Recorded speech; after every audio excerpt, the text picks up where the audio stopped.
আমি এখানে পেঁয়াজ দিয়ে নিলাম, আমার ডিম ভাজা হয়ে গেছে। তো আমি এখানে পেঁয়াজটা দিয়ে নিলাম। তো আমার পেঁয়াজ ভাজা হয়ে গেছে, এখন আমি আদা রসুন বাটা সব এগুলো দিয়ে নিব।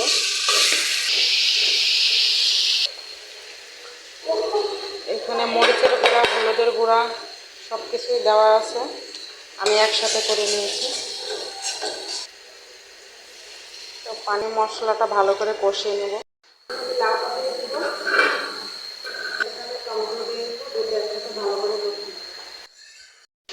তো আমার কষানো শেষ, আমি এখন এটাকে পানি দিয়ে দেব। ভালো করে কষানোর পরে পানি দিয়ে নিলাম। তো পানি দিয়ে নিয়েছি, ঢাকনা দিয়ে আমি এখন এখানে ডিমগুলো দিয়ে দেব।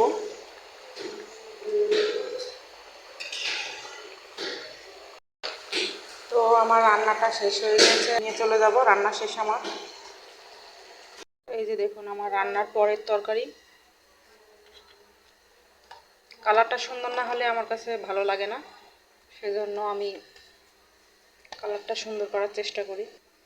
আর এটা রান্না করেছে ফুলকপির কচি কচি, ওই যে ডাঁটাগুলো ফেলে দেয় সেটা দিয়ে, আর এর মধ্যে মসুরের ডাল দিয়েছি, আর আলু দিয়েছি, টমেটো দিয়েছি, দিয়ে এটা রান্না করেছি। আমার কাছে এটা খেতে খুবই ভালো লাগে।